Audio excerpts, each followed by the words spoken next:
마윈이 성경에서 찾은 부의 비밀. 의외의 장소에서 발견한 부의 지혜. 저는 성경에서 부의 비밀을 찾을 수 있을 거라고는 생각하지 않았습니다. 만약 몇 년 전에 누군가가 저에게 그렇게 말했다면 저는 웃었을 것입니다. 비즈니스 세계와는 아무 관련이 없어 보이는 이야기들로 가득한 고대의 책이 어떻게 재산을 쌓는 방법을 가르칠 수 있을까요? 그것은 모순처럼 들렸습니다. 하지만 실제로 그 안에 담긴 원칙들은 제 사고방식을 바꿨을 뿐만 아니라 성공으로 가는 길을 열어주었습니다. 저는 여러분에게 제가 발견한 가장 중요한 교훈들을 공유하고자 합니다. 그 교훈들은 제 재정적인 삶을 영원히 바꾸어 놓았습니다. 저는 결코 방에서 가장 똑똑한 사람은 아니었습니다. 가장 좋은 성적을 받은 사람도 아니었고 선생님을 감동시킨 학생도 아니었습니다. 만약 제가 세계에서 가장 큰 기술회사를 만들기 전에 30개 이상의 직장에서 거절당했다고 말한다면 믿으시겠습니까? 저를 여기까지 이끈 것은 타고난 재능이나 특권을 누린 교육이 아니었습니다. 그것은 훨씬 더 강력한 것이었습니다. 바로 눈앞에 있는 것 너머를 보는 능력입니다. 그리고 이것은 소수의 사람들만이 할 수 있는 일입니다. 첫 번째 원칙, 비전, 보이지 않는 것을 보는 능력. 성경은 말합니다. 비전이 없으면 백성이 망한다. 잠언 29장 18절. 그러므로 저는 여러분에게 묻고 싶습니다. 당신 주위에 얼마나 많은 사람들이 이미 알고 있는 것 이상의 것을 볼 수 없어서 제한된 삶을 살고 있습니까? 비전은 항상 자원보다 먼저 옵니다. 많은 사람들은 이렇게 말합니다. 돈이 있다면 사업을 시작할 텐데, 또는 시간이 있다면 새로운 기술을 배울 텐데. 그러나 그들은 잘못된 순서로 기다리고 있습니다. 먼저 기회를 봐야 합니다. 그 후에 방법을 찾을 수 있습니다. 돈은 항상 비전이 있는 곳으로 흘러갑니다. 시간은 명확성을 가진 사람들에게 항상 옵니다. 그리고 만약 당신이 진정으로 원하는 것을 볼 수 없다면 자원이 어떻게 나타날 거라고 기대할 수 있겠습니까? 월트 디즈니의 사례를 보세요. 그는 창의성이 부족하다고 해서 신문사에서 해고되었습니다. 얼마 지나지 않아 그는 무일푼으로 디즈니 아이디어를 발전시키기 시작했습니다. 그러나 아무도 투자하려 하지 않았습니다. 은행들은 그의 프로젝트를 300번 이상 거절했습니다. 300번이라니. 당신은 그런 수준의 거절을 견딜 수 있겠습니까? 대부분의 사람들은 5번째 시도에서 포기할 것입니다. 아마 20번째 시도에서 포기할 수도 있겠죠. 하지만 그는 계속했습니다. 그는 비전을 가지고 있었습니다. 그는 다른 사람들이 보지 못한 것을 보았습니다. 그리고 오늘날 그의 회사는 수백억 달러의 가치를 가지고 있습니다. 눈으로 보이는 것 이상을 어떻게 볼 수 있을까요? 첫 번째 단계는 현재의 현실에 자신을 제한하지 않는 것입니다. 세상을 바꾸는 사람들은 세상이 있는 그대로인 것을 받아들이지 않고 그것이 될 수 있는 모습으로 봅니다. 그들은 다른 사람들이 보지 못하는 기회를 봅니다. 두 번째 단계는 문제에 주의를 기울이는 것입니다. 모든 문제는 숨겨진 기회로 발견되기를 기다리고 있습니다. 우버는 택시를 잡기 어려워서 생겼습니다. 에어비앤비는 호텔이 너무 비싸고 접근하기 어려워서 생겼습니다. 알리바바는 중국의 작은 기업들이 전 세계에 판매할 방법이 필요했지만 적절한 인프라가 부족했기 때문에 생겼습니다. 오늘 당신을 괴롭히는 일이 미래의 부의 열쇠가 될 수 있습니다. 불평하는 대신 이렇게 물어보세요. 나는 이것을 어떻게 해결할 수 있을까?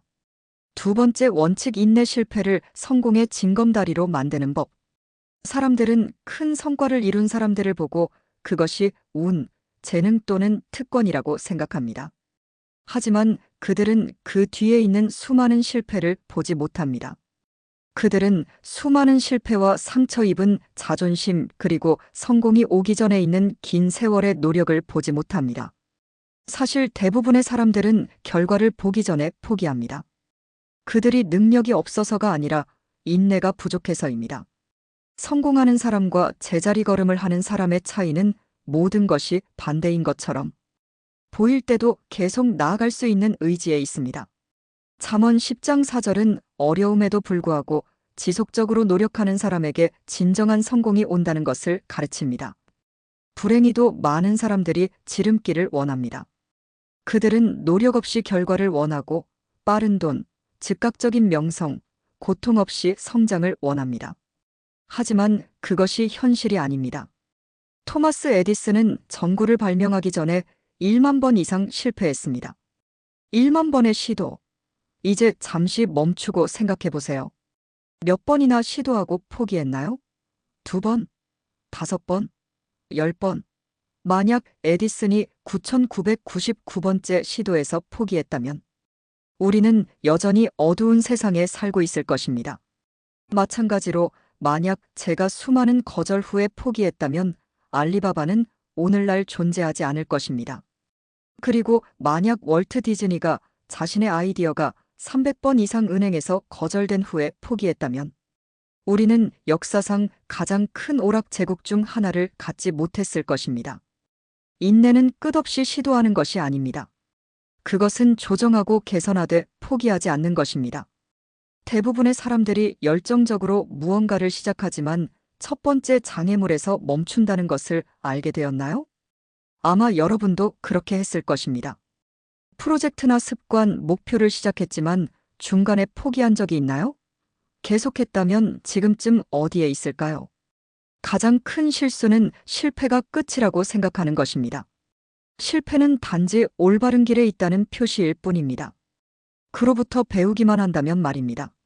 많은 사람들이 실수를 패배의 표시로 보지만 실제로 그것은 개선을 위한 초대입니다.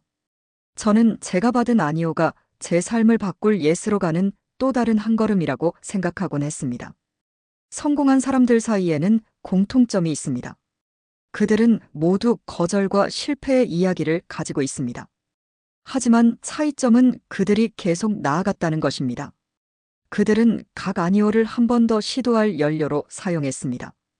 이제 제가 묻습니다. 원하는 것을 얻기 위해 얼마나 더 많은 시도를 할 준비가 되셨나요? 많지 않다면 아마도 진정으로 그것을 원하지 않는 것입니다. 그리고 당신이 그것을 진정 원하지 않는다면 누가 당신을 위해 그것을 원할까요?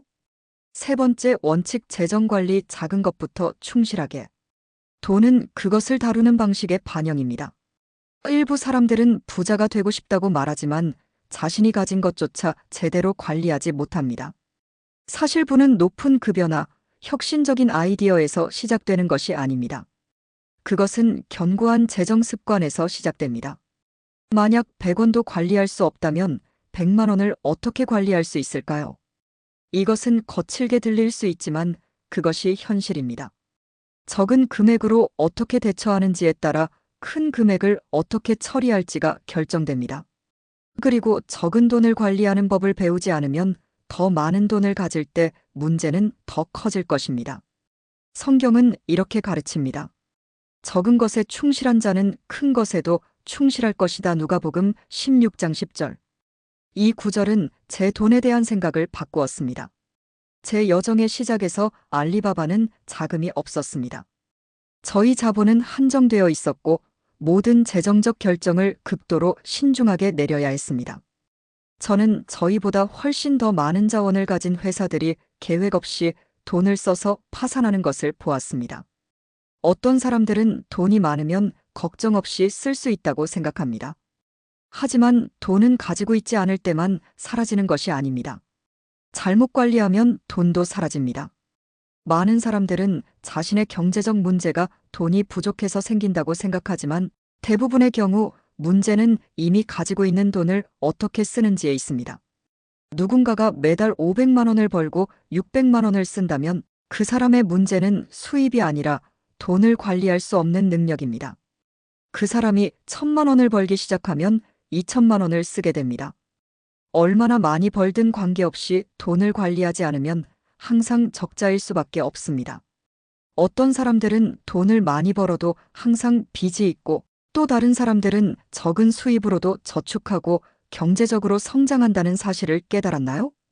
이는 경제적 성공이 얼마나 많이 버는지에 달려있는 것이 아니라 어떻게 사용하여 안정과 성장을 이루는지에 달려있기 때문입니다. 성공하고 싶다면 돈을 단지 소비의 수단으로 보지 말고 그것을 더 큰 것을 구축하기 위한 자원으로 봐야 합니다. 대부분의 사람들은 무의식적으로 재정적인 사이클을 따릅니다. 일하고 급여를 받고 모든 것을 쓰고 다음 급여를 기다립니다. 계획이 없다면 긴급한 상황이 생겼을 때 대출을 받거나 신용카드를 사용하거나 누군가에게 도움을 청할 수밖에 없습니다. 그러나 지금 작은 돈도 관리할 수 없다면 어떻게 미래의 이 상황에서 벗어날 수 있을까요? 푸는 얼마나 많이 버는지에 달려있지 않고 얼마나 많이 보유하고 있는지에 달려 있습니다. 재정적인 안정성을 원한다면 새로운 사고방식을 가져야 합니다. 수입의 일부를 투자와 저축을 위해 따로 떼어놓는 것부터 시작하세요. 10%, 5% 또는 1%일 수 있습니다. 중요한 것은 금액이 아니라 습관입니다. 많은 사람들이 더 많은 돈을 벌어야만 투자를 시작할 수 있다고 생각하지만 이는 가장 큰 재정적 실수 중 하나입니다. 적은 돈으로 저축하고 투자하는 법을 배우지 않으면 더 많은 돈을 가질 때도 그렇게 하지 않을 것입니다. 돈은 재정 문제를 해결하지 않습니다. 올바른 재정 원칙을 개발하지 않으면 미래에 들어오는 돈도 같은 방식으로 낭비될 것입니다. 그렇기 때문에 많은 복권 당첨자들이 몇 년 안에 모든 돈을 잃습니다. 통계에 따르면 대부분의 복권 당첨자는 5년 이내에 다시 가난해집니다. 왜냐하면 돈이 그들의 사고방식을 바꾸지 않기 때문입니다. 네 번째 원칙 관대함 마이너스 주는 것이 받는 것보다 더 좋은 이유. 대부분의 사람들은 더 많은 돈을 가지려면 자신이 버는 모든 것을 쥐고 있어야 한다고 믿습니다. 그들은 열심히 일하고 한 푼도 아껴서 쓰며 절대로 돈을 쓰지 않는 것이 부의 비결이라고 생각합니다. 하지만 진실은 돈은 흐른다는 것입니다. 단지 쥐고 있기만 하고 그 흐름을 이해하지 못하면 결국 정체되며 성장할 기회를 놓치게 됩니다. 제가 배우고 제 인생을 바꿨던 강력한 원칙이 있습니다. 그것은 바로 관대함이 부를 창출하는 가장 강력한 힘 중 하나라는 것입니다. 이것은 모순처럼 보일 수 있습니다. 어떻게 주는 것이 더 부유해질 수 있을까요? 어떻게 나누는 것이 더 많이 가질 수 있게 만들까요? 성경은 이렇게 말합니다. 자유롭게 주는 자는 더 많이 얻고 주어야 할 것을 아끼는 자는 가난하게 된다. 잠언 11장 24절.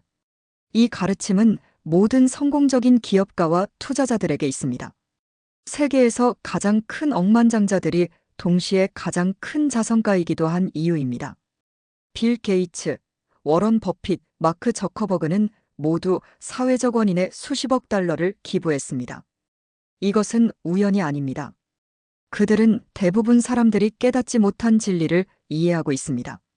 돈은 계속해서 흐르게 해야 성장할 수 있습니다. 제가 처음 시작했을 때 드릴 수 있는 것이 많지 않았지만 저는 항상 지식을 나누고 다른 기업가들을 도왔습니다. 시간이 지나면서 저는 제가 도와줄수록 더 많은 기회가 열린다는 것을 깨달았습니다. 관대함은 사람들과의 연결을 만들고 사람들이 당신을 돕게 만듭니다. 누군가를 진심으로 도울 때 그 사람은 당신을 기억하고 당신을 추천하며 당신에게 보답하고 싶어 합니다. 자신보다 더 큰 가치에 기여하면 인생은 예상치 못한 방식으로 보상합니다. 많은 사람들은 돈을 주거나 다른 사람을 돕는 것이 손해라고 생각합니다. 왜냐하면 그것이 줄어들 것 같기 때문입니다. 하지만 주위 사람들을 보세요. 당신이 아는 가장 성공적인 사람들은 누구인가요? 그들은 이기적인 사람인가요? 아니면 관대한 사람인가요? 그들은 다른 사람들을 돕고 있나요? 아니면 자신만을 위해 살고 있나요? 돈은 항상 움직임이 있는 곳으로 흐릅니다. 그냥 움켜잡고 있다면 돈은 잘 자라지 않습니다. 만약 당신이 다른 사람들의 행복을 위해 투자한다면 그것은 배로 돌아옵니다. 정한 부와 목적은 돈보다 더 큰 목표에 집중할 때 부가 자연스럽게 따라옴. 결론 및 다짐이 1915 작은 변화들이 큰 변화를 일으킬 수 있으며 첫 번째 걸음을 내딛는 것이 중요함. 다섯 번째 정한 부와 목적. 돈보다 더 큰 목표에 집중할 때 부가 자연스럽게 따라옵니다. 작은 변화들이 큰 변화를 일으킬 수 있으며 첫 번째 걸음을 내딛는 것이 중요합니다. 돈을 쫓는 것을 멈추고 그것이 자신을 쫓게 만드는 사고방식의 변화가 필요합니다. 자신의 목적을 찾는 것이 중요하며 돈을 쫓는 것이 최종 목표가 아님을 설명해 보세요. 물질적 부가 아니라 영향력과 의미가 진정한 부임을 알아야 합니다.